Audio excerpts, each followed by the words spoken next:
partner ঐ হেমন্ত কাহানি আহিলি গুৱাহাটীৰ পৰা যোৱা সপ্তাহ পাইছি বাকী চব ঠিকে থাকে আছে একদম ঠিকে আছে অ ভাইটি তুমি গুৱাহাটীত কি কৰা গুৱাহাটীত মানে মোৰ বহুত ডাঙৰ বিজনেছ এক্সপৰ্ট ইম্পৰ্ট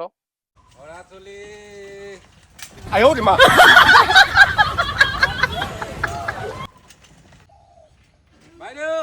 হৰা চলি আছে নেকি নাই অ বনোৱা নাই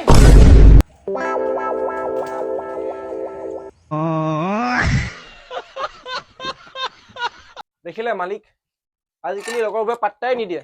দুইটা আগতে লগতে আমি খেলা পঢ়া হগা মোটা একেলগতেই হয় হলে কেলা দেখিছ ইমান সৰু সৰু ল'ৰা ইমান ডাঙৰ ডাঙৰ বিজনেছ কৰি আছে সেইটো হয় বাৰু ঐ জহনি যোৱা হে তহঁতি কাম এই কথা পাতি আছ আজি তহঁতি বছা 1 টকাও নেপাও আজি তোৰ কাৰণে হাজিৰা কাটন গ'ল